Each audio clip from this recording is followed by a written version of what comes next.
I went undercover. I went undercover as this Hindu American girl with a fake name, a fake identity, and a fake American accent with 8 cameras on my body. And this was in 2010. I infiltrated the rank and file of Mr. Modi's government. For 8 months, I did a sting operation on all the top guys in the Modi administration, where they spoke the truth of the genocide of Muslim and the extrajudicial murder of Muslims. When I came back to my organization, they refused to publish the story, citing political pressure. I was only 26 then. It was a lot for a journalist to take, to put her life in jeopardy and for her investigation to not be published. I went through a lot, including a nervous breakdown, and that's when I started seeing a psychiatrist. And of course, I'm reliving those days back again.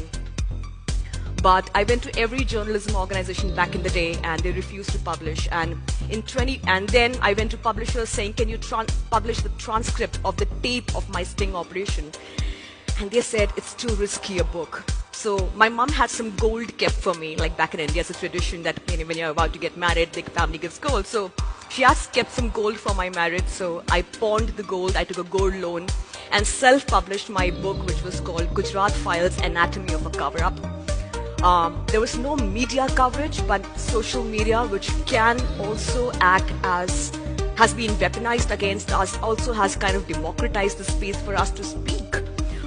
It became a great platform for my book to be an international bestseller, selling 750,000 copies in 14 languages.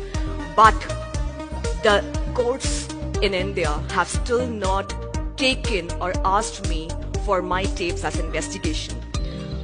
After Mr. Modi came to power, I have literally been an independent freelance journalist because editors who wanted to offer me a job in their publications before 2014 pretended I do not exist. Friends who would meet me for coffee in cafeteria would prefer meeting me home because they did not want to be seen with me in public.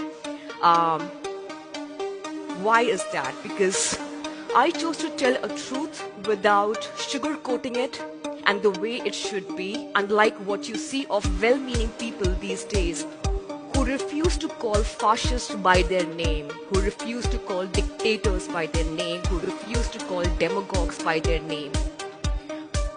That's what I'm trying to do, and that's what many unsung journalists in India are trying to do right now in the face of everyday persecution of the Indian minority, which is about 220 million, the third largest population of Muslims in the world, where the Prime Minister of India himself issues dog whistle against the Muslim community.